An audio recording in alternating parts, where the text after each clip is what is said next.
Hi guys, this is Dr. Renee Clouselle, clinical psychologist and coach, and today on Couch Confessions, I'm going to be talking about setting boundaries with family and all the generational differences and mental health conversations that come up about it. So I'm going to get to Q&A. You guys left some good questions, so wait until the end, okay? So a few weeks ago, a client named Alex said, and I made up that name, but a client, I'm going to call him Alex, said to me that ever since he told his parents that he was seeing a therapist, that they started to treat him like he had lost his mind. And that they still think being anxious is like being weak. That's really outdated, but I heard him, I understood him. And if you've ever tried discussing mental health with your folks and gotten a blank stare or even criticism, know that that is a generational gap. That can be brutal. But today, let's talk about how to set healthy boundaries with family around mental health without burning bridges. And just setting boundaries with family in general, I think, can be tough because people from different generations think differently and the world has changed a lot. I saw this TikTok trend that was something on TikTok that was trending. It was like living with a Gen X parent, but it was pretty funny. But picture this, right? So you grew up in a house where sad meant get over it and stress was just part of life. And now you want to talk about therapy or anxiety medication. That's a big one. Like if you need to go on meds or you want to try meds, right? And it feels like you're speaking a different language. And your parents or grandparents may have come from a time when mental health wasn't even on the radar. Again, this makes me think of that TikTok trend growing up with Generation X parents, right? Where we were just told, get over it, or, stop crying. I'm going to give you something to cry about. Like those are the things our parents said to us if you're Generation X. And back in the day, they equated mental health care with weakness or not being strong enough or tough enough. And so when you say, I need to see a therapist, they might respond with, why can't you just pray about it? That's a good one. Why can't you just pray about it or minimize it? Like everyone feels sad sometimes.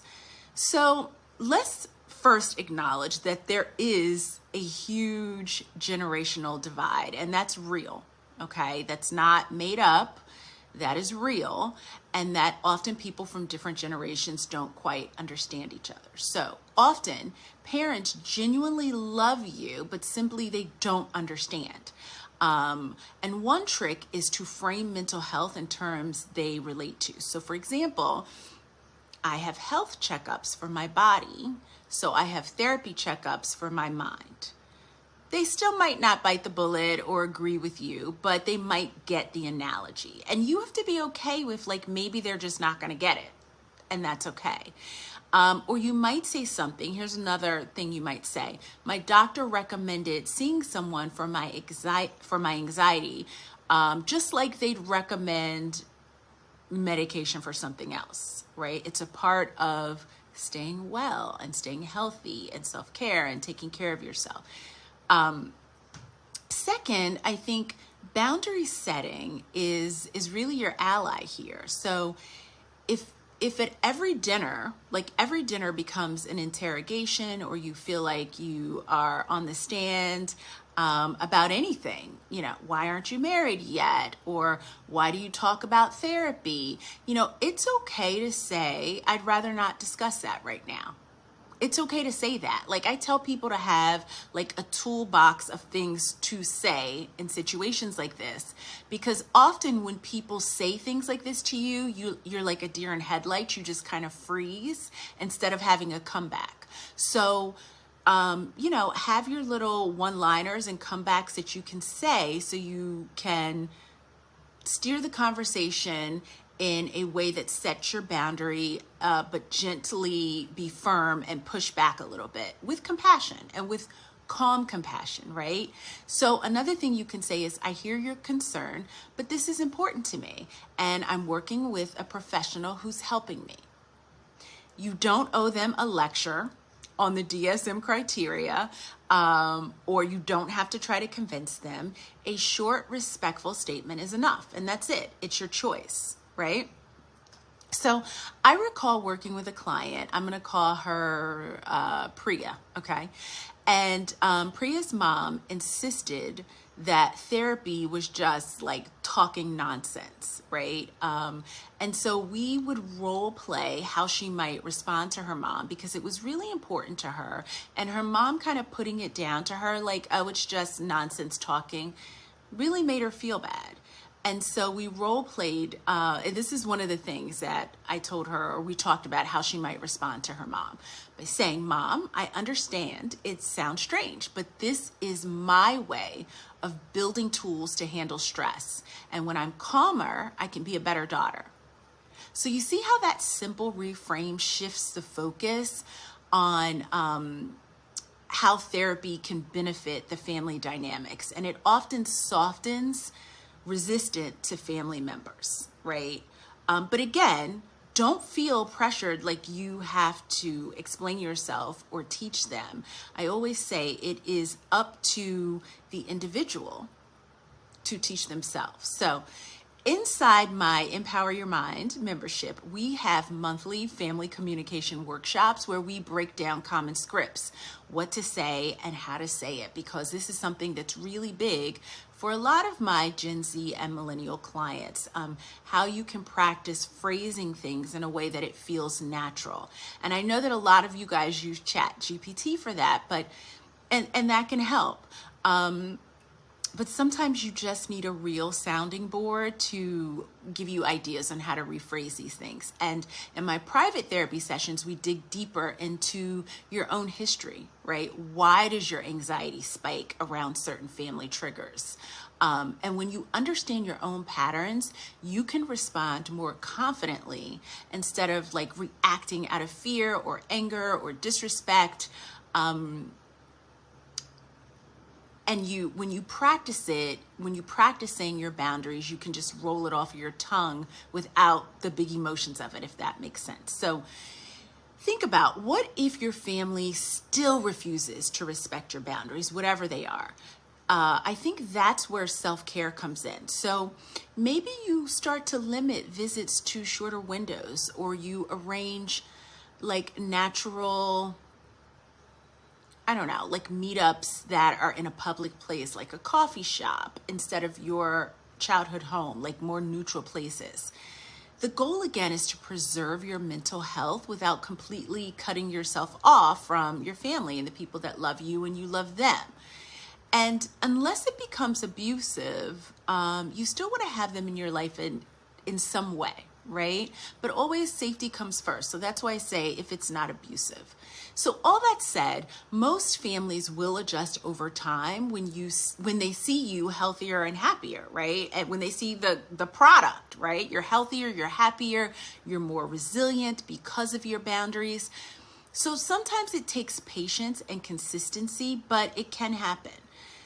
So let's move into some of the questions you guys sent. I actually got questions this week from both TikTok and YouTube. So let's dive into some of those. And if you guys continue to send me the questions, again, the email to send them to me anonymously is contact@Dr. Renee Clouselle. I'm going to put that in the description. If you guys continue to send me these, I'll start doing live Q&As. But let's get into it. Okay, first question.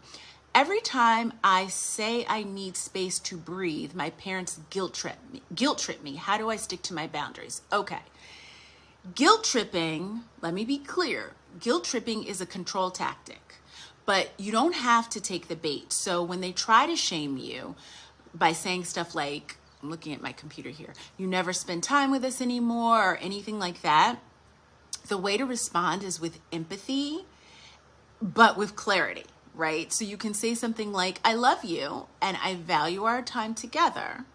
However, I also need blank amount of hours, you fill in the blank, a week for myself, for my mental health, for time with my friends. I want to live a full life, and that includes spending my time in different ways, and that makes me a better daughter or son. And you want to keep it short, but you want to be persistent and keep your boundary intact. And then you want to leave the conversation calmly, or you end the call. Consistency teaches them that when you say something, you mean it. And so I often tell my clients, do the broken record. Like if they continue to try to guilt trip you, you go broken record. You keep repeating the same thing over and over and over again, whether it's I need space, or you truly mean a lot to me, but I mean a lot to myself as well, and I have to spend a certain amount of time to take care of myself. So again, you keep repeating your boundary, broken record technique, but you say it with love. Okay, second question. I'm looking at my computer here. I feel guilty for not sharing my therapy journey with my siblings. Should I be honest? Okay. I think that is totally up to you. Openness can be healing, but only if you feel safe. So if siblings respond with curiosity and empathy, and maybe even sharing a part of their journey, that sharing can deepen your trust. But if you fear that they're gonna mock you or share your secret with someone before you want that person to know, or even give negative comments and it's about something you feel fragile or vulnerable about, it's okay to keep details private. Like, you deserve privacy. And if it comes up, you could say something like, I'm working with a professional on some personal matters. And that could be coaching or therapy, or it could be a personal trainer for the gym.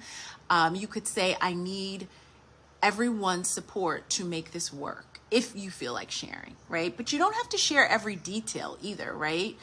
If you want, you can let them know it's therapy, and that's a part of your complete health plan, which also includes your primary care physician or a dietitian or whatever. And if they respect that, that's great. But if not, I would say protect your confidentiality. Therapy exists to help you, not to give everyone else material to judge you. So just remember that. It's for you. Okay. Where's my third question here? My parents still think mental health is a fad. How do I help them understand without nagging? Okay. And I talked a little bit about this before, but this is a good question. I think this one came directly from TikTok, which I love. Okay. So choose one small educational nugget, maybe a short video or article. You might even want to pick one of my videos. That would be really nice, but something that speaks their language. For instance, right, a doctor explaining what anxiety really is, and that anxiety is a chemical imbalance. It's something that's happening in your brain, or a doctor or a neurophysician or a neuropsychologist talking about what neuroplasticity is. Things like that can feel more credible than just your TikTok therapist or whatever that's making them minimize therapy. You might say something like, I found this video that explains why therapy is very similar to the same thing as treating your high blood pressure. Could you watch it with me? It would mean a lot to me, right? So you approach it as a shared learning experience. If they watch it and they still push back, you can simply say, I know we don't agree, but this works for me. Right? So accepting that you might not get full buy-in is part of healthy detachment. And this is something I talk about all the time with clients. You cannot control people. And sometimes you might have to accept people aren't going to agree with you. And that is part of healthy detachment. You can't force people to agree with you. I think acceptance commitment therapy and accepting that people can disagree with you or that people can have negative feelings towards you is like what a lot of people need. All right. So if family dynamics around mental health or anything else have left you feeling drained, let's work on building those boundaries and communication skills together. In my Empower Your Mind membership, I have a full program that tons of clients love on how you can build boundaries. It's my boundary program, and you can find it in my Empower Your Mind membership. We talk about family communication. We talk about making scripts for yourself, role plays, and emotional support so you can hold your ground with compassion. So if you're ready to stop the guilt trips, and you're ready to build healthy connections and keep your boundaries and not feel lost in your connections and your relationships, I want you to click the link to join my private exclusive membership or book a private session with me. But your peace matters, and I want to help you protect it. All right, guys, that's Couch Confessions this week. Send those questions, either leave them in the comments or send them to contact@drreneeclouselle.com. Thanks. Bye, guys.